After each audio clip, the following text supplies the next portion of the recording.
नमस्कार विद्यार्थी मित्रांनो, भरारी अकॅडमीमध्ये आपलं स्वागत आहे. तर करंट अफेअरच्या सिरीजमध्ये आपण आत्ता ऑक्टोबर 2024 या महिन्याचं करंट अफेअर इथे पाहणार आहे. तर वेळ न दवडता आपण डायरेक्ट घडामोडींना सुरुवात करू. पहा, पहिल्यांदा आपण राजकीय आणि घटनात्मक घडामोडी नेहमीप्रमाणे पाहतोय. सर्वोच्च न्यायालयाचा अमृत महोत्सवी हा वर्ष आहे. सर्वोच्च न्यायालय स्थापन झालं. ओके, तर पहिल्यांदा ज्यावेळी सर्वोच्च न्यायालय सिटिंग बसली तर ती तारीख होती बघा 28 जानेवारी. आपण पॉलिटीमध्ये वाचला असेल 28 जानेवारी 1950. ओके, 9:15 वाजता पहिल्यांदा चालू झालं आणि ते 1957पर्यंत जुन्या संसद भवनातील एका हॉलमध्ये ते सर्वोच्च न्यायालय पूर्ण चालू होतं. ओके, तर आत्ता त्याला 75 वर्षे पूर्ण झालेली आहेत. राष्ट्रपती द्रौपदी मुर्मू यांनी सर्वोच्च न्यायालय नवीन ध्वज व चिन्हाचे अनावरण केलेले आहे. सर्वोच्च न्यायालयाचा नवीन ध्वज आणि त्याच्या चिन्हाचे अनावरण केलेले आहे कोणी? राष्ट्रपती द्रौपदी मुर्मू. नवीन ध्वज त्यामध्ये काय असणार आहे बघा, एकतर अशोक चक्र, सर्वोच्च न्यायालय इमारत आणि राज्यघटनेचे पुस्तक. ओके, हे हा पॉईंट महत्त्वाचा आहे. एकतर अशोक चक्र, सर्वोच्च न्यायालय इमारत आणि राज्यघटनेचे पुस्तक समाविष्ट आहे.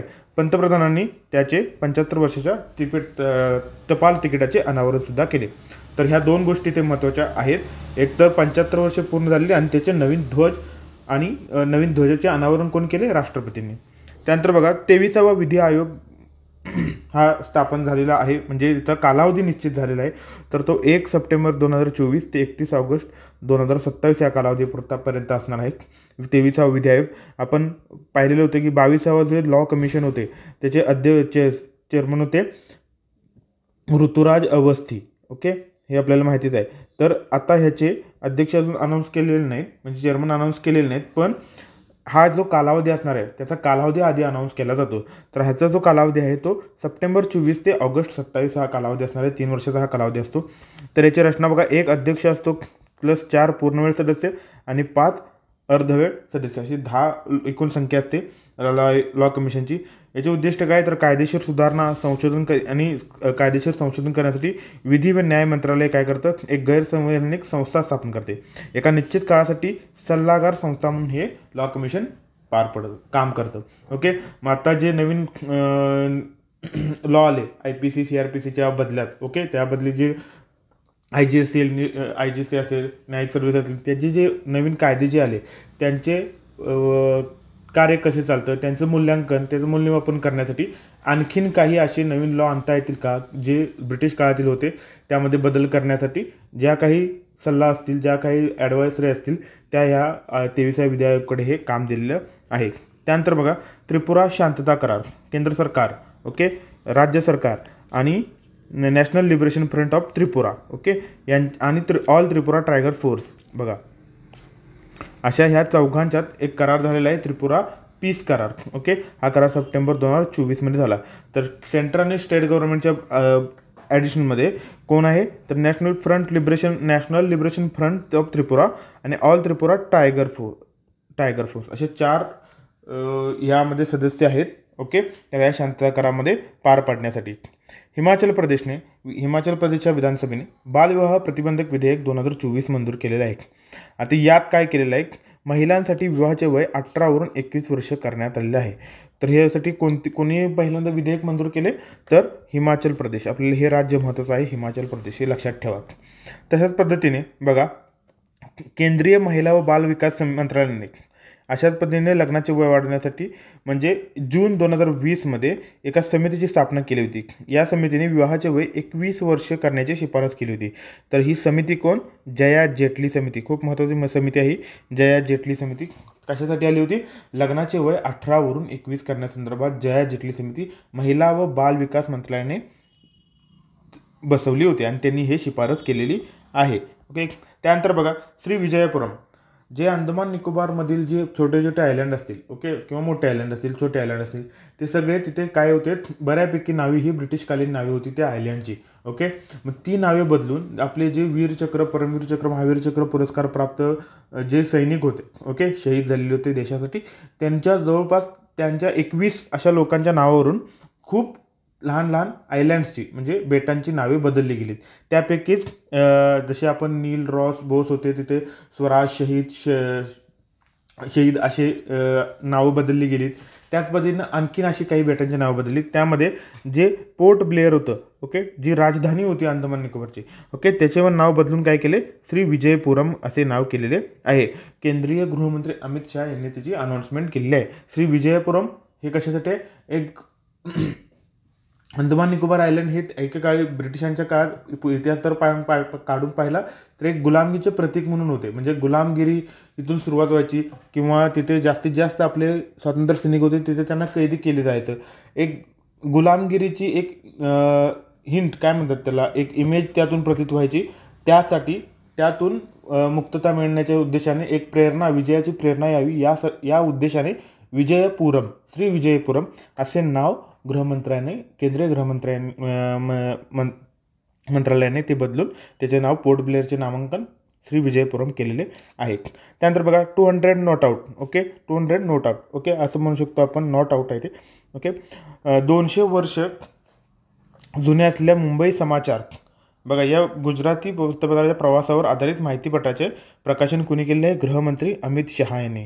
तर मुंबई समाचार हा जवळपास 1822ला आय थिंक हा चालू झाला होता. एक गुजराती वृत्तपत्र होतं, ओके. एक भारतीय भाषिक आणि प्रादेशिक वृत्तपत्र म्हणून पहिलं असं वृत्तपत्र होतं, ओके, प्रादेशिक वृत्तपत्र म्हणून. तर ते मुंबई समाचार 1822ला चालू झालं, त्याला 200 वर्ष पूर्ण झाली 2022ला. त्याच्यावर आधारित 200 नॉट आउट म्हणून एक माहितीपट प्रकाशित झाला. त्याचे गृहमंत्री अमित शहा यांनी काय केलेलं आहे, प्रकाशन केलेलं आहे. त्यानंतर संविधान मंदिर महाराष्ट्रातील 433 ITIमध्ये घटनात्मक मंदिर म्हणजे संविधान मंदिरचे उद्घाटन उपराष्ट्रपती जगदीप धनखड यांनी केलेले आहे. ITIमध्ये, ओके, जे 433 ITI आहेत तिथे घटनात्मक मंदिर किंवा संविधान मंदिरचे उद्घाटन कोणी केलेलं आहे, उपराष्ट्रपती जगदीप धनखड यांनी. संविधान मंदिर, ओके, महाराष्ट्रातल्या या सगळ्या ITIमध्ये. त्यानंतर पहा मध्य प्रदेशमध्ये डिजिटल समन्स आणि वॉरंट नियमांना अधिकृत मान्यता देणारे मध्य प्रदेश हे पहिले राज्य ठरलेले आहे. म्हणजे बघा ह्याच्यात समन्स असं माहिती आहे, समन्स वॉरंट PSI केलेल्या मुलांना माहिती असतील हे शब्द, ओके. तर हे असे समन्स आणि वॉरंट तुम्ही जे अधिकृत करता, इश्यू करता किंवा समन्स करता, ओके, तर त्यांना डिजिटल स्वरूपात समन्स केलं जातं. म्हणजे एखाद्याला व्हॉट्सअप थ्रू तुम्ही समन्स केलं, एखाद्याला टेक्स्ट मेसेज थ्रू वॉरंट पाठवलं, ओके, कोर्टापुढे समन्स किंवा जे वॉरंट असेल त्यांना अधिकृतपणे मान्यता, म्हणजे जे व्हॉट्सअप थ्रू पाठवलेलं समन्स हे ग्राह्य धरलं जाणार. आणि अशी मान्यता देणारे पहिलं राज्य कोणतं, तर मध्य प्रदेश, ओके. तर बाय पोस्टच, बाय हँड, बाय फिजिकल तुम्हाला हार्ड कॉपीच आली पाहिजे असं काही नाही. तर ईमेल, व्हॉट्सअप, टेक्स्ट मेसेज सारख्या पद्धतीचा वापर केला जाणार आहे. तुम्ही जर तो सीन केला, मेसेज सीन झालेला रिसिव्ह झालं, तुम्हाला रिसिव्ह झालं की ते तुम्हाला पोचलं असं ग्राह्य धरलं जाणार. आणि त्याच्यानुसार तुमची जबाबदारी बनते की कोर्टासमोर, पोलिसांसमोर तुम्ही हजर राहायचं, ओके. त्यानंतर बघा डॉक्टर RN अग्रवाल यांचे निधन झालेले आहे. तर RN अग्रवाल असे व्यक्ती होते की ज्यांना अग्निक्षेपणास्त्राचे जनक किंवा अग्निमॅन, अग्नि अग्रवाल या नावाने त्यांना ओळखले जायचे. जे लॉंग रेंजचे जे बॅलिस्टिक मिसाईल्स होते, बॅलिस्टिक क्षेपणास्त्र होते, याच्या ज्या कार्यक्रमामध्ये त्यांची अतिशय महत्त्वाची भूमिका होती. तर RN अग्रवाल कसे होते, अग्रेसर होते. अग्निमॅन किंवा अग्नि अग्रवाल असे पण नावाने त्यांना ओळखले जायचे. आणि अग्नि मिसाईल आहेत, आपले अग्निची सिरीज आहे, त्यात जी अग्नि मिसाईलची जी सिरीज आहे त्या अग्निमध्ये हे यांचा मेन रोल होता, ओके. त्याचे जे जनक म्हणायचे. आणि यांचे निधन झाले 1990ला पद्मश्री, 10 वर्षांनी 2000ला त्यांना पद्मभूषण हा पुरस्कार दिलेला होता, ओके. बहुआयामी असुरक्षता, व्हल्नरॅबिलिटी, बघा व्हल्नरॅबिलिटी, ओके. व्हल्नरॅबिलिटी म्हणजे बहुआयामी असुरक्षा निर्देशांक. आपण पाहिलेलं की multi dimensional poverty index, okay, MPI पाहतो, त्यामध्ये रँकिंग पाहतो आणि त्यानुसार जे काही भारताचा रँक आहे तो बघतो आपण, ओके. त्याची जी वंचितताची डेफिनेशन आहे, म्हणजे ती आपण बघितलेली की MPIमध्ये 0.33पेक्षा जास्त तुमचं हे असलं तर डिप्रायव्ड कंट्री मानतो, डिप्रिवेशन मानतो, ओके. तर तशाच पद्धतीने इथे एक असा मल्टी डायमेन्शनल व्हल्नरॅबिलिटी इंडेक्स हा इंडेक्स आणलेला आहे. तर कुणी आणलेला आहे, UNG म्हणजे UNच्या आमसभेने, युनायटेड नेशन जनरल असेंब्ली आहे, त्यांनी काय केलेलं आहे, small island developing country, okay, SIDC म्हणजे असं म्हणू शकतो. लहान बेटे विकसनशील देशांना, म्हणजे जी लहान बेटे आणि जी विकसनशील आहेत अशा देशांना कमी व्याज वित्तपुरवठा करण्यासाठी ऑगस्ट 2024 अनावरण केले आहेत. आता बघा, यांना कमी दराने व्याज वित्तपुरवठा करायचा आहे. म्हणजे काय वित्तपुरवठा, एक लॉजिक बघा कसं माहिती आहे.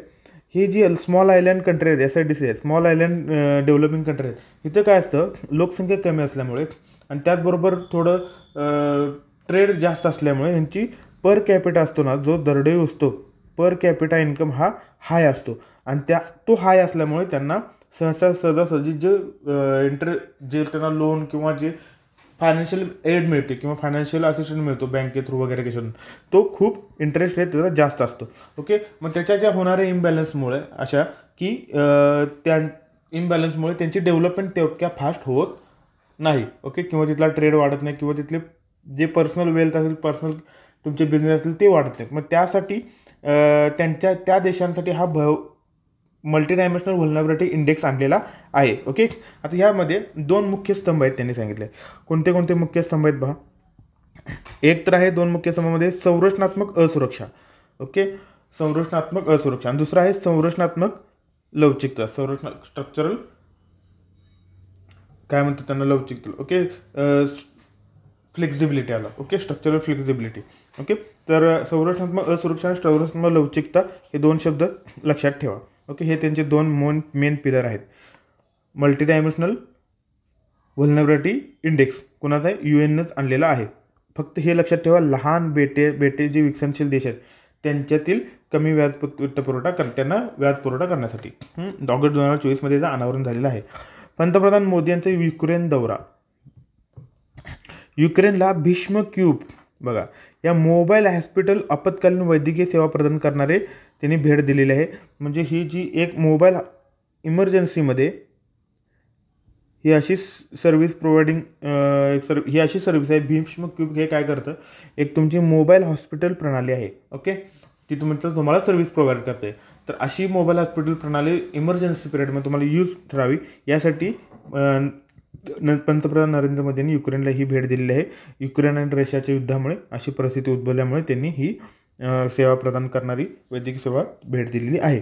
फेब्रुवारी 22 पासून युक्रेन रशिया युद्ध सुरू असल्यामुळे पंतप्रधान मोदी यांचा रेल फोर्स 1 या ट्रेनने पोलंडमधून युक्रेनमध्ये दाखल झाले. बघा, रेल फोर्स 1 या ट्रेनने पोलंडमधून युक्रेनमध्ये दाखल झाले होते. ते अल्जेरिया NDBचा 9वा सदस्य. बघा, आता NDB म्हणजे न्यू डेव्हलपमेंट बँक. ओके, ब्रिक्सचा एक त्यांचा फायनान्शियल युनिट NDB त्यांनी न्यू डेव्हलपमेंट बँकच्या स्वरूपात 2014ला चालू केलं. ओके, आपले हे ब्रिक्सचे पाच कंट्री, त्यानंतर हे ब्रिक्सचे 5 कंट्री, त्यानंतर कोण कोण जॉईन झालं, एक तर बांगलादेश. बघा, बांगलादेश, त्यानंतर इजिप्त प्लस UAE. ओके, हे झाले 3, 8 आणि आता 9वा झाला अल्जेरिया.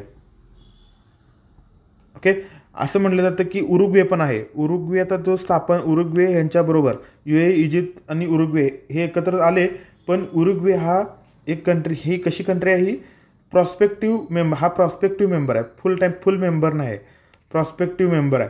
फुल मेंबर आहे, त्यांचे शेअर्स आहेत. बघा, फुल मेंबर्स त्यांचे NDBमध्ये शेअर्स आहेत. ओके, आता सुरुवातीला ह्या ज्या 5 देशांनी मिळून NDB स्थापन केली ब्रिक्सच्या, त्यावेळी त्यांचे 20% शेअर होते. नंतर या बांगलादेश, इजिप्त, UAE यांचे थोडे त्यांच्या कुवतीप्रमाणे त्यांचे शेअर बदलले गेले. पण असं म्हटलं जातं की काही वेबसाईटवर काय तुम्ही ठिकाणी सर्च केलं तर उरुग्वे 10वा, पण अल्जेरिया 10वा दाखवला जातो आणि त्यामध्ये उरुग्वे सुद्धा मेंबर दाखवला जातो. पण जर तुम्ही NDBच्या वेबसाईटवर सर्च केलं तर हा 9वा अल्जेरिया आहे. हे 9 सदस्य आहेत आणि उरुग्वे हा प्रॉस्पेक्टिव्ह मेंबर आहे. ओके, असं तिथे वर्डिंग आहे, उरुग्वे हा प्रॉस्पेक्टिव्ह मेंबर आहे. त्यानंतर बघा, मिशेल बार्नियर फ्रान्सचे नवे अध्यक्ष. त्यांचा बार्नियर हे फ्रान्सचे नवे अध्यक्ष झालेले आहेत. रिपब्लिकन पार्टी हा त्यांचा पक्ष आहे. बघा, फ्रान्सचे नवीन अध्यक्ष, त्यांची पार्टी कोणती, रिपब्लिकन पार्टी. त्यानंतर बघा, statue of union, Texas America. Texas हे स्टेट आहे अमेरिकेमध्ये, 50 स्टेटपैकी एक स्टेट आहे. तर तिथे एक 90 फुटी ब्रॉन्झचा महाबली हनुमानाचा असा उभा असलेला त्याची स्टॅच्यू, ब्रॉन्झमधलं स्टॅच्यू तिथे स्टॅच्यू ऑफ युनियन म्हणून तिथे प्लेस केलेली आहे. कुठे? अमेरिकेतील टेक्सास या राज्यात असं म्हणू शकतो आपण, किंवा शहरात म्हणू शकतो. Statue of union. Statue of union ही मूर्ती कोणाची आहे? तर हनुमानाची आहे. कुठे आहे? तर टेक्सास अमेरिकेमध्ये आहे. 90 फुटाची आहे. ओके. त्यानंतर बघा, फातेमेह मोहजेरानी इराणच्या पहिल्या सरकारी प्रवक्ता आहेत. कुठल्या? इराण या देशाच्या पहिल्या महिला सरकारी प्रवक्ता फातेमेह मोहजेरानी पहिल्या महिला सरकारी प्रवक्ता आहेत. म्हणजे स्पोक्सपर्सन, गव्हर्नमेंटचे स्पोक्सपर्सन असतात ना, पहिल्यांदा इराणची एक महिला झालेली आहे फातेमेह मोहजेरानी. ओके. मेक्सिको. बघा आता मेक्सिकोमध्ये न्यायाधीशांच्या निवडणुकीला मान्यता देणारा हा पहिला, म्हणजे न्यायाधीशांच्या निवडणुकीला मान्यता देणारा पहिला देश कोणता? तर मेक्सिको. UAEमध्ये अणुऊर्जा प्रकल्प पूर्ण करणारा UAE हा अरब देशातील पहिला अरब देश आहे. म्हणजे अरब कंट्रीमध्ये आत्तापर्यंत अणुऊर्जा प्रकल्प कोणाचा नव्हता, ॲटॉमिक एनर्जीचा प्रकल्प कोणाचा नव्हता. तर पहिला ॲटॉमिक एनर्जी प्रोजेक्ट कोणाचा झालेला आहे? तर UAEनं एस्टॅब्लिश केलेला आहे. हा पहिला अरब देश आहे ॲटॉमिक एनर्जी प्रोजेक्ट कंप्लीट करणारा. त्यानंतर नेपाळ हा आंतरराष्ट्रीय सौर आघाडीचा 101वा देश बनलेला आहे. आता यामध्ये कसे आहेत माहिती आहे, तुम्ही काय वेळेला असे पण न्यूज ऐकला असेल की माल्टा 119वा सदस्य बनला. आत्ता परत करंटमध्ये न्यूज वाचायला गेलं की परत नेपाळ 101वा, स्पेन 100वा, असे काही न्यूज ऐकलं असेल. तर यामध्ये 2 गोष्टी आहेत. एक फुल टाईम मेंबर. ओके. जसा हा मेंबर बनला नेपाळ 101वा. ओके. त्यानंतर आहे सिग्नेटरीज. एक प्रकार आहे सिग्नेटरीज. ओके. हे सिग्नेटरीज जवळपास 116 देश आहेत आणि फुल टाईम मेंबर आता 104 असेच्या आसपास आहेत. ओके. तर असे मिळून ते एकूण देश आहेत. ओके. काही सिग्नेटरी मेंबर नंतर फुल टाईम मेंबर झाले, काही सिग्नेटरी मेंबर सिग्नेटरीज राहिलेत, अजून फुल टाईम मेंबर राहिलेले नाहीत. त्यामुळे त्या आकड्यांमध्ये फरक आहे. ओके. तर हा आपला रिसेंटचा आकडा लक्षात ठेवा. नेपाळ इंटरनॅशनल सोलार अलायन्स जी 2015मध्ये स्थापन झाली ती भारत आणि फ्रान्सच्या पुढाकाराने, जिचे गुरुग्राम इथे हेडक्वार्टर आहे, इंटरनॅशनल हेडक्वार्टर. ओके. तर त्याचा 101वा पूर्ण सदस्य कोण बनलेला आहे? तर नेपाळ हा बनलेला आहे देश, की आता लक्षात ठेवा. ओके. तर सिग्नेटरी मेंबर्स आणि फुल टाईम मेंबर्समध्ये कन्फ्युजन करून घेऊ नका. त्याचबरोबर सीताराम येचुरी बघा, हे राजकीय व्यक्तिमत्व, CPIM पक्ष त्याचे प्रतिनिधित्व होते ते. ओके. तर खूप वर्ष काही केरळचे त्यांनी प्रतिनिधित्व केलं होतं या पक्षाकडून. ओके. तर यांचे निधन झालेले आहे 1977-78मध्ये. JNUमध्ये विद्यार्थी संघटना अध्यक्ष, त्यानंतर पीपल डेमोक्रेसी पक्षाचे मुखपत्र त्याचे संपादक होते. पीपल डेमोक्रेसी या पक्षाचे मुखपत्र होते. 12 वर्ष राज्यसभा खासदार राहिले. 1975ला JNUमध्ये असताना आणीबाणी काळात त्यांनी तुरुंगवास भोगला होता. तर असे सीताराम येचुरी CPI मार्क्सिस्ट असं म्हणू शकतो आपण. तर याचे हे मुख्य पक्षाचे प्रमुख नेते होते. तर त्यांचे हे निधन झालेले आहे, केरळचे होते. महाराष्ट्राकडे वळू आपण. बघा, माण्याची वाडी, तालुका पाटण, जिल्हा सातारा, राज्यातील पहिले 100% सौर ऊर्जा वापरणारे सौर ग्राम. माण्याची वाडी, तालुका पाटण, सातारा. खूप महत्त्वाचं आहे. तर 100% राज्यातील पहिले सौर ऊर्जा वापरणारे ग्राम कोणते? तर माण्याची वाडी. ओके. सातारा जिल्ह्यातील पाटण तालुक्यातील हे आहे माण्याची वाडी. त्यानंतर बघा, राज्य सांस्कृतिक पुरस्कार हे जाहीर झालेले आहेत. त्यामध्ये पहिला पुरस्कार गान सम्राज्ञी लता मंगेशकर पुरस्कार. तर कुणाला मिळालेला आहे? हा महत्त्वाचा पुरस्कार आहे. तर अनुराधा पौडवाल. ओके. लता मंगेशकर पुरस्कार कोणाला मिळाला आहे? अनुराधा पौडवाल यांना. ओके. या गायिका आहेत. त्यांना हे 2024चे पुरस्कार आहेत, हे लक्षात ठेवा. राज्य सांस्कृतिक पुरस्कार टाइम फ्रेम अनाऊन्स होतात. ओके. तर हे 2024चे पुरस्कार आहेत. त्यानंतर भारतरत्न पंडित भीमसेन जोशी शास्त्रीय संगीत जीवनगौरव पुरस्कार. कोणता पुरस्कार आहे? भीमसेन जोशींचा शास्त्रीय संगीत जीवनगौरव पुरस्कार 2024 कोणाला मिळाला आहे? आरती अंकलीकर टिकेकर. लक्षात कसं ठेवायचं बघा. आता अनुराधा पौडवाल आणि लता मंगेशकर पुरस्कार, महिला पुरस्कार एक लक्षात ठेवायचं म्हणून सांगतोय. कुठलं ऑब्जेक्शन घेऊ नका बघा. तर एक लक्षात ठेवायचं. आता लता मंगेशकर महिला होत्या, अनुराधा पौडवाल ओके महिला, ह्या महिलांना महिला पुरस्कार मिळाला. पंडित भीमसेन जोशी, आता मंदिरात पंडित असतो. ओके. तर आपण काय करतो? आरती करतो. मग आरती अंकलीकर किंवा टिकेकर. ओके. असं लक्षात ठेवा. त्यानंतर बघा, नटवर्य प्रभाकर पणशीकर रंगभूमी जीवनगौरव पुरस्कार. प्रभाकर प्रकाश. ओके. असं लक्षात ठेवू शकता. प्रभाकर पणशीकर रंगभूमी जीवनगौरव पुरस्कार किंवा रंगभूमी जीवनगौरव पुरस्कार हा कोणाला मिळाला? प्रकाश बुद्धिसागर. ओके. रंगभूमी प्रकाश बुद्धिसागर. ओके. जीवनगौरव पुरस्कार प्रकाश पणशीकर हा प्रभाकर पणशीकर हा पुरस्कार प्रकाश बुद्धिसागर प्रभाकर प्रकाश. ओके. इथं तुमचं हे लक्षात राहिलं. त्यानंतर ज्ञानोबा तुकाराम पुरस्कार हा संजय महाराज पाचपोर. संजय महाराज पाचपोर यांना ज्ञानोबा तुकाराम पुरस्कार प्राप्त झाला आहे. हेही सुद्धा महाराज आहेत. संत म्हणजे असं आपण वारकरी संप्रदायातील संत संप्रदायातील असं म्हणू शकतो. संत ज्ञानेश्वर, संत तुकाराम तेच संत, असेच आपण एक संजय महाराज असं म्हणू शकतो. ओके. तर संजय महाराज पाचपोर यांना. संगीताचार्य अण्णासाहेब किर्लोस्कर संगीत रंगभूमी जीवनगौरव पुरस्कार. अण्णासाहेब किर्लोस्कर, शुभदा दादरकर कर असंही लक्षात ठेवू शकता तुम्ही. इथं फक्त हे शुभदा आणि शुभदा दादरकर एक नाव लक्षात ठेवा. किर्लोस्कर दादरकर. ओके. हा 2024 का पुरस्कार.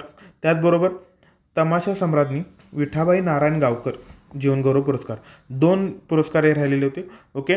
2023 आणि 24चे. तमाशा सम्राज्ञी विठाबाई नारायण गावकर. 23चा पुरस्कार विठाबाई नारायण गावकर हा शशिकला झुंबर सुकरे. ओके. शशिकला झुंबर सुकरे. आणि 24चा जनार्दन वायदांडे. ओके. हे 2 पुरस्कार फक्त तुम्हाला लक्षात ठेवायचे आहेत. ओके. नाव वेगळे. बाकीच्याला एक बऱ्यापैकी अशी कॉमन एक तुम्ही ट्रिक वापरू शकता. जसं लता अनुराधा पंडित होते, त्या पंडित भीमसेन जोशी होते, त्यामुळे पंडित मंदिर आरती असं लक्षात ठेवू शकता. आरती अंकलीकर, प्रभाकर प्रकाश. ओके. ज्ञानोबा तुकाराम संजय महाराज आणि किर्लोस्कर दादरकर. ओके. शुभदा दादरकर असे नाव लक्षात ठेवा. आणि विठाबाई नारायण गावकर तमाशा जीवनगौरव पुरस्कार तमाशा सम्राज्ञी त्यांचा जीवनगौरव पुरस्कार. 23चा झुंबर सुकरे आणि 24चा जनार्दन वायदांडे. ओके. वायदंडे सॉरी. हे पुरस्कार राज्य सांस्कृतिक पुरस्कार 2024 इथे पार पडलेले आहेत. आता बघा 58वे राज्य चित्रपट पुरस्कार. ओके. तर बघा हे 58वे राज्य चित्रपट पुरस्कार 2020चा आहे. हे प्रदान आत्ता झाले. ओके. तर 58वे आणि 59वे जे 2020 आणि 2021चे पुरस्कार आहेत ते आत्ता अलीकडे प्रदान झालेले आहेत. तर बघा या चित्रपटाचे क्रमांक असतात 1, 2, 3. ओके. तर दादासाहेब फाळके सर्वोत्कृष्ट चित्रपट पुरस्कार हा आत्तापर्यंत क्रमांक 1, 2, 3 अशा पद्धतीने दिला जातो. दादासाहेब फाळके सर्वोत्कृष्ट चित्रपट पुरस्कार बघा मी वसंतराव हा पहिला चित्रपट, बाप लेक आणि गोष्ट एका पैठणीची या 3 चित्रपटांना हा सर्वोत्कृष्ट चित्रपट पुरस्कार मिळालेला आहे. तर 58वा 2020चा पुरस्कार असं विचारलं तर पहिल्या क्रमांकाचा चित्रपट आहे मी वसंतराव. ओके. आपण पहिला लक्षात ठेवू इथं. ओके. बापलेक आणि गोष्ट एका पॅटर्नची पण तुम्ही लक्षात ठेवा, पण पहिला मी वसंतराव. त्याचबरोबर भालजी पेंढारकर सर्वोत्कृष्ट दिग्दर्शक बघा निपुण धर्माधिकारी यांना हे मी वसंतराव चित्रपटाचे दिग्दर्शक होते.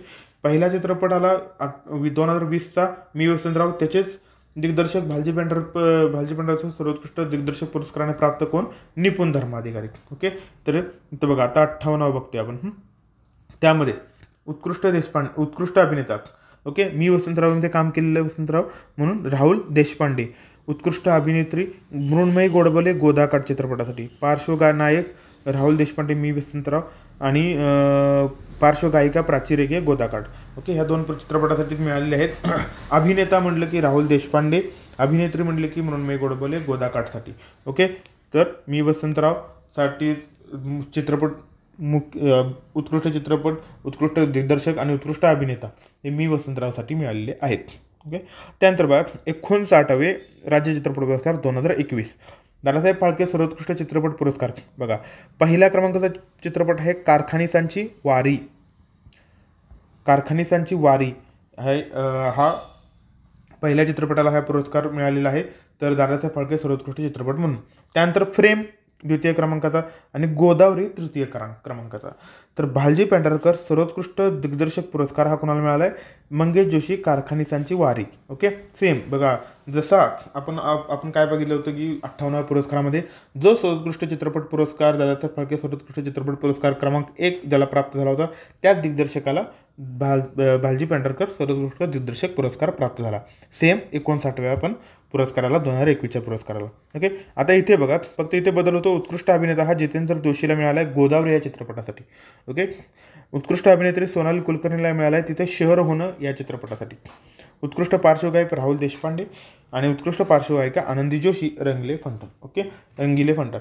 तर या 2-3 गोष्टी आहेत महत्त्वाच्या म्हणजे सर्वोत्कृष्ट चित्रपट, सर्वोत्कृष्ट दिग्दर्शक आणि उत्कृष्ट अभिनेता. या गोष्टी तर आपण पाहिल्या पाहिजेत. ओके. 58 आणि 59 2020-21 अनुक्रमे हे पुरस्कार प्राप्त झालेले आहेत, प्रदान झालेले आहेत. महत्त्वाचं बघा 27वी राष्ट्रीय ई गव्हर्नन्स परिषद कुठे पार पडली? Jio convention centre Mumbai.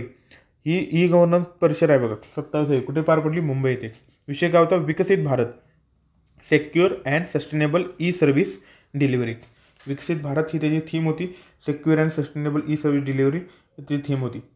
एकीकृत निवृत्ती pension, unified pension service. Okay, unified pension service लागू करणारे महाराष्ट्र हे पहिले राज्य झाले. Unified pension scheme. ओके, हे पहिले राज्य आहे युनिफाईड पेन्शन स्कीम. कोणत्या समितीने कोणत्या समिती ह्यासाठी कोणती समिती बसली होती ते सगळं पुढं आहे. पुढे ती न्यूज कव्हर केलेली आहे. पुढे बघू आपण. पण महाराष्ट्र राज्य हे पहिलं राज्य ठरलेलं आहे. त्यानंतर आपली जी पंढरपूरची वारी असते त्यामध्ये एक आरोग्य शिबिराचं अनावरण केलं जातं. ओके, आयोजन केलं जातं. जगातील सर्वात मोठ्या आरोग्य शिबिराचे आयोजन केल्याची नोंद इंटरनॅशनल बुक ऑफ रेकॉर्डने घेतलेली आहे. पण जसे की त्यामध्ये 15 लाख लोकांना आरोग्य सेवा पुरवली जाते. आपण पंढरपूरची वारी पाहिला असेल त्यामध्ये खूप वेळा अशा न्यूज येतात, म्हणजे व्हिडिओ येतात की लोकांना स्वयंप्रेरणेने आरोग्याच्या सुविधा पुरवल्या जातात. फुकट म्हणजे एकदम मोफत अशा आरोग्य सुविधा पुरवल्या जातात. तर अशा आरोग्य शिबिराचे सर्वात मोठे जे आयोजन केले होते तर इंटरनॅशनल बुक ऑफ रेकॉर्डने याची नोंद घेतलेली आहे. जवळपास 15 लाख लोकांना सेवा पुरवण्यात आली होती. महाराष्ट्रातील आरोग्य सेवा सुधारण्यासाठी एशियन डेव्हलपमेंट बँकेने $500 दशलक्ष कर्ज देणार आहे. म्हणजे आरोग्य सेवा सुधारण्यासाठी महाराष्ट्राला $500 मिलियन. ओके, $500 मिलियन कर्ज कोण देणार आहे? EDB, Asian development bank. त्यानंतर बघा, महाराष्ट्रामध्ये मराठी भाषा विद्यापीठ पहिलं जे स्थापन होणार होतं. ओके, ते कुठे होतं? रिद्धपूर, अमरावती येथे पहिले मराठी भाषा विद्यापीठ उभारण्यात आलं होतं. त्याचे पहिले कुलगुरू बघा, पहिले कुलगुरू कोण आहेत?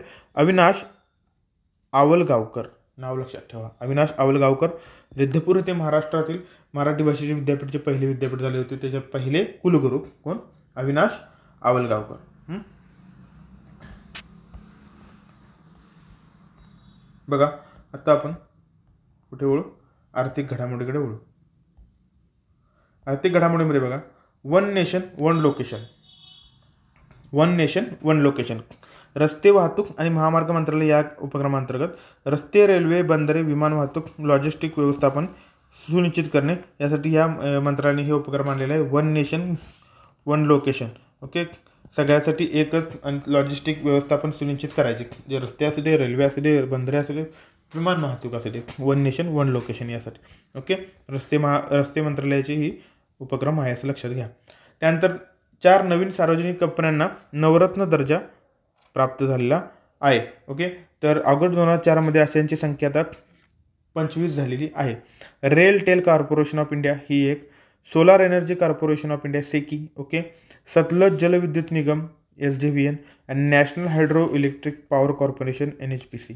ओके, जी रेलटेल कॉर्पोरेशन, सेकी, SJVN, सतलज जल विद्युत निगम आणि NHPC अशा 4 नवीन सार्वजनिक कंपन्यांना नवरत्नाचा दर्जा प्राप्त झालेला आहे आणि एकूण संख्या किती झालेली आहे? 25.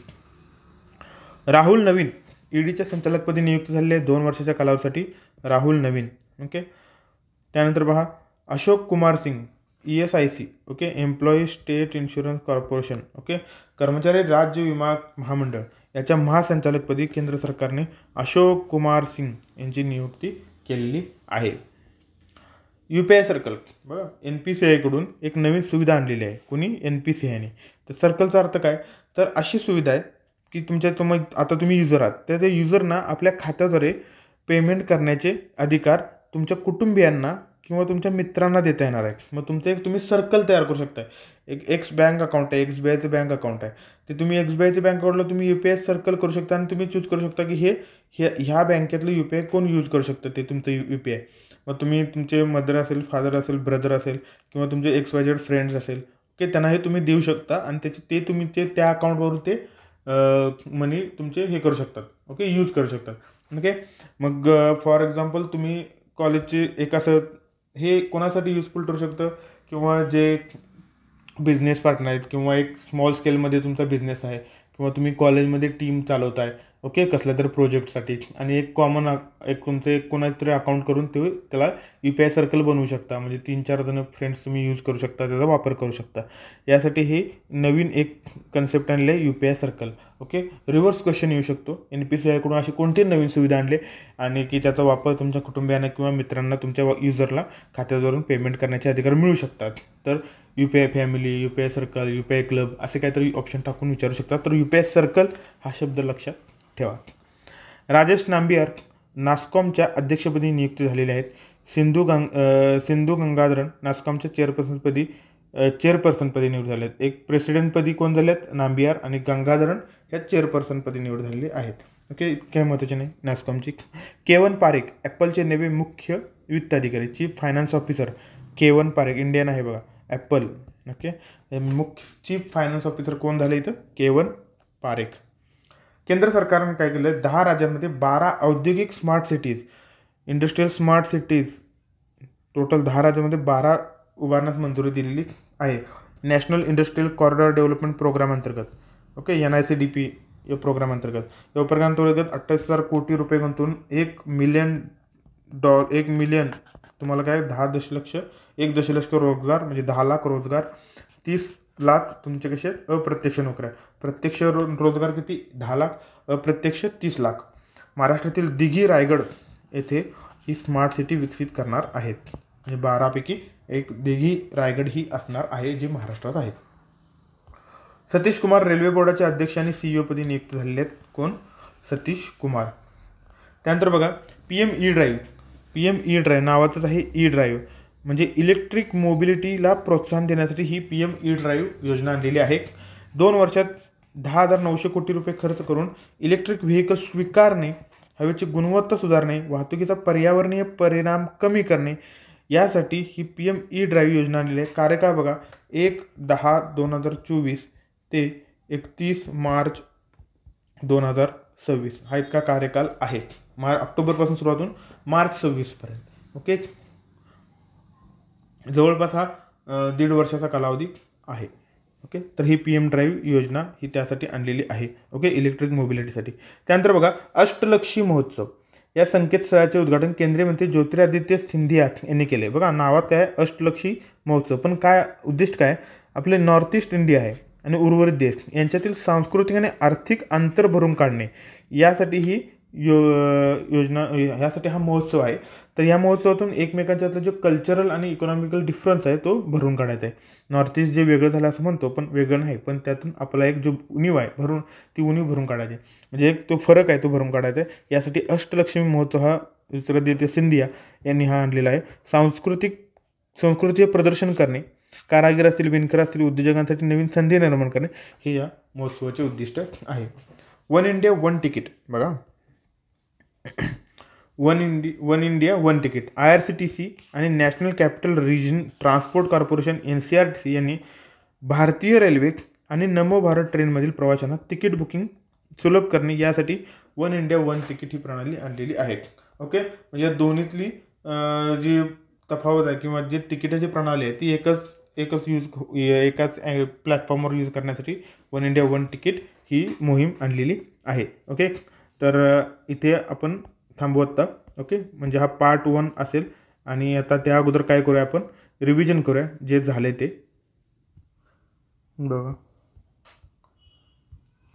कुठून सुरुवात केली ते आपण राजकीय घडामोडीपासून सुरुवात केलेली होती. क्विकमध्ये रिव्हिजन करू म्हणजे तुमचं इथं कंप्लीट होईल हा पहिला भाग. ओके, आणि दुसऱ्या भागामध्ये आपण राहिलेलं हे ऑक्टोबर कव्हर करू. बघा सर्वोच्च न्यायालय आपण पाहिलं. अमृत महोत्सव 75 वर्ष पूर्ण झालेले आहेत. एक मिनिट तर द्रौपदी मुर्मू यांनी नवीन ध्वजाचे अनावरण केले आहे सर्वोच्च न्यायालयाच्या. ओके, तर त्यामध्ये कोणते घटक असणार आहेत? अशोक चक्र, सर्वोच्च न्यायालय इमारत आणि राज्यघटनेचे पुस्तक हे समाविष्ट आहे. ओके, पंतप्रधान मोदींनी टपालाचे अनावरण केले. 23वा विधायक कालावधी झालेला आहे, निश्चित केलेला आहे 1 सप्टेंबर 24 ते 31 ऑगस्ट 2027. ओके, अध्यक्ष 4 पूर्णवेळ सदस्य, 5 अर्धवेळ सदस्य आहेत. ओके, सल्लागार संस्था आहे, गैरवैधानिक आहे ओके. ऋतुराज अवस्थी 22व्याचे अध्यक्ष होते. 23व्याचा कालावधी निश्चित करण्यात आला आहे. त्रिपुरा शांतता करार एकूण 4 सदस्यांमध्ये पार पाडण्यात आला सप्टेंबर 2024ला. हिमाचल प्रदेश बालविवाह प्रतिबंधक विधेयक 2024 विधानसभेने मंजूर केले की त्यामध्ये 18वरून 21 वर्ष महिलांसाठी विवाहाचे वय करण्यात आलेले आहे. जया जेटली समिती. ओके. तसेच केंद्र सरकारने सुद्धा महिला बालविकासने एक लग्नाची वय वाढवण्यासंदर्भात जून 2020मध्ये ही समिती स्थापन केली होती. त्या समितीने सुद्धा विवाहाचे वय 21 वर्ष करण्याची शिफारस केलेली आहे. पोर्ट ब्लेअर अंदमान निकोबारची राजधानी तिचे नाव बदलले आहे. श्री विजयापुरम हे नाव केलेले आहे.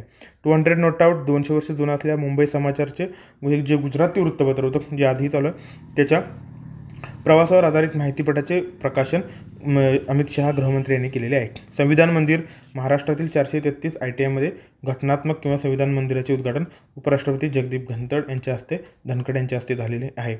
डिजिटल समन्स वॉरंट नियमांना अधिकृत मान्यता देणारे पहिले राज्य कोणते?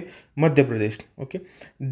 डॉक्टर RN अग्रवाल अग्निमॅन अग्निक्षेपणास्त्राचे जनक अग्नि अग्रवाल म्हणून ओळखले जाणारे हे अग्रवाल यांचं निधन झालेले आहे. 1990ला पद्मश्री, 2000ला पद्मभूषण पुरस्कार प्राप्त होता. बहुआयामी असुरक्षता निर्देशांक मल्टी डायमेन्शनल व्हल्नरेबिलिटी इंडेक्स जे लहान बेटे विकसनशील देश आहेत त्यांना कमी व्याजदरात वित्तपुरवठा करण्यासाठी UNने हा निर्देशांक आणलेला आहे. याचे 2 मुख्य स्तंभ आहेत. संरचनात्मक असुरक्षा ओके आणि संरचनात्मक लवचिकता फ्लेक्झिबिलिटी अँड सेफ्टी. ओके.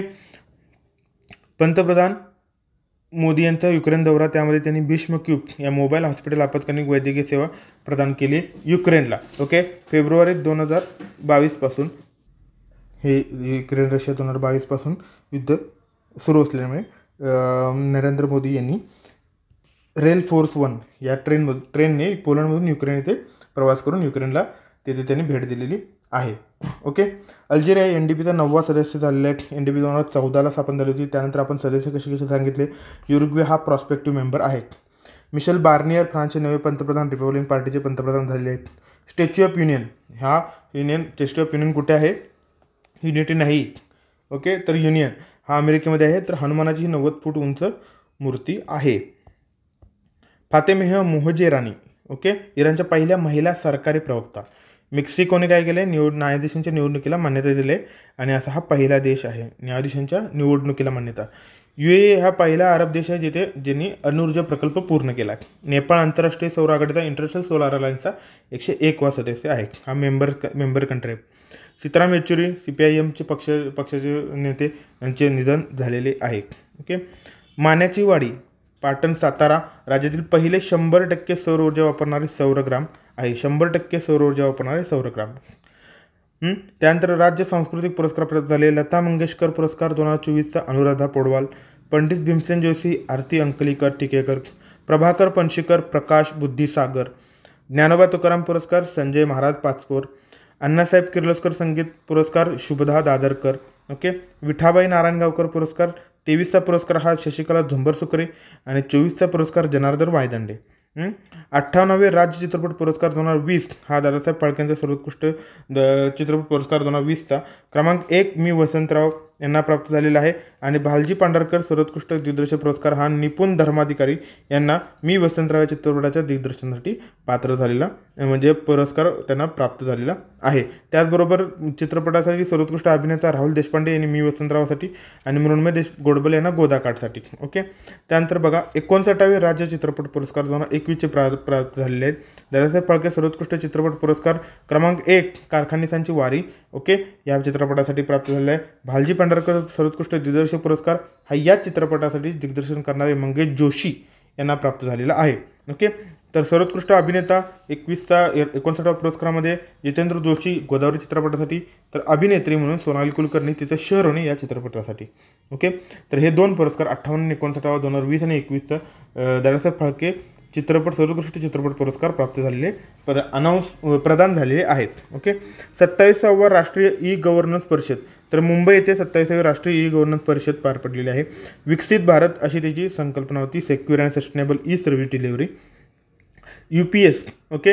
ह्याचं जे डिटेलमध्ये जी न्यूज आहे ओके कोणती समिती वगैरे ते आपण नेक्स्ट सेशनमध्ये पाहू. UPS हे लागू करणारे महाराष्ट्र पहिले राज्य इतकं लक्षात घ्या. पंढरपूर वारी जगातील सर्वात मोठ्या आरोग्य शिबिराचे आयोजन केले, 15 लाख लोकांना सेवा पुरवली, याची नोंद इंटरनॅशनल बुक ऑफ रेकॉर्डमध्ये झालेली आहे. 50 दशलक्ष डॉलर आरोग्य सेवा सुधारण्यासाठी महाराष्ट्राला मिळणार आहेत ADB-कडून, आशियन डेव्हलप बँककडून. अविनाश आवलगावकर ओके मराठी भाषा विद्यापीठाचे पहिले कुलगुरू, रिद्धपूर अमरावती येथे मराठी भाषा विद्यापीठ उभारण्यात येणार आहे.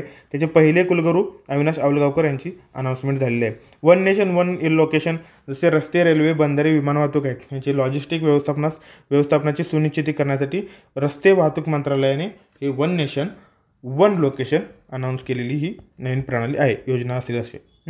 नवरत्न दर्जा 4 सार्वजनिक कंपन्यांना प्राप्त झाल्या आहे. एकूण संख्या आता 25 झालेली आहे. त्यामध्ये कोणती बघा, रेलटेल कॉर्पोरेशन, सेकी, सतलज जलविद्युत निगम आणि NHPC. ओके. राहुल नवीन EDचे संचालकपदी नियुक्ती, अशोक कुमार सिंग ESICच्या महासंचालकपदी निवड. UPI सर्कल खूप महत्त्वाचं आहे. NPCIकडून एक नवीन सुविधा म्हणजे आपल्या खात्यातील पेमेंट करण्याचे अधिकार कुटुंबियांना किंवा मित्रांना देणे, ही UPI सर्कल ही एक सुविधा NPCIकडून राबवण्यात आलेली आहे. केवन पारेख ॲपलचे नवे मुख्य वित्त अधिकारी. केंद्र सरकार 10 राज्यांमध्ये काय करणार आहे, 12 औद्योगिक स्मार्ट सिटीज उभारण्यासाठी त्यांनी केंद्र सरकारने मंजुरी दिलेली आहे. तर औद्योगिक स्मार्ट सिटीजसाठी योजना कोणती तरी, तर ही national industrial corridor development programme या अंतर्गत ह्या 12 औद्योगिक स्मार्ट सिटी उभारण्यात येणार आहेत. जवळपास 10 लाख प्रत्यक्ष रोजगार आणि 30 लाख प्रत्यक्ष नोकऱ्या निर्माण होणार आहेत. ओके. 10 लाख प्रत्यक्ष आणि 30 लाख अप्रत्यक्ष. महाराष्ट्रातील दिघी जिल्हा रायगड येथे स्मार्ट सिटी ही विकसित केली जाणार आहे. रेल्वे बोर्डाचे अध्यक्ष सतीश कुमार. PM E-ड्राईव्ह योजना ओके इलेक्ट्रिक मोबिलिटीचा प्रोत्साहन देण्यासाठी 10,900 जवळपास 11,000 कोटी रुपये खर्च करून इलेक्ट्रिक व्हेकल ची स्वीकारणे, सुधारणे, हवेची गुणवत्ता सुधारणे, पर्यावरणातील वाहतुकीचा पर्यावरणीय परिणाम कमी करणे, यासाठी 2 वर्षाची ही हा कालावधी आहे. ओके. 1 ऑक्टोबर 2024 ते 31 मार्च 2026 पर्यंत. ओके. PM E-ड्राईव्ह योजना. त्यानंतर पहा अष्टलक्ष्मी योजना, अष्टलक्ष्मी महोत्सव हा केंद्रीय मंत्री सिंधिया यांनी याचे उद्घाटन केले. हे संकेतस्थळ आहे ओके या महोत्सवाचं.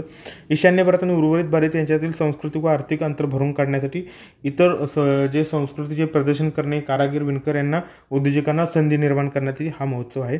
त्यासाठी ही वेबसाईट ओपन केलेली आहे. One India one ticket. IRCTC आणि NCRTC यांनी रेल्वे आणि नमो भारत ट्रेनमधील प्रवाशांना तिकीट बुकिंग सुलभ करण्यासाठी one India one ticket okay अशी प्रणाली सुरू केलेली आहे. तर आत्ता आपण इथे थांबूया. राहिलेल्या घडामोडी आपण नेक्स्ट जो ऑक्टोबर 2024चा दुसरा पार्ट असेल त्यामध्ये पाहू. ओके. तर याची रिव्हिजन करा. ओके. ज्या काही घडामोडी झाल्या असतील आतापर्यंत त्या पुन्हा वाचण्याचा प्रयत्न करा आणि लक्षात ठेवायचा प्रयत्न करा. ओके. चलो बाय.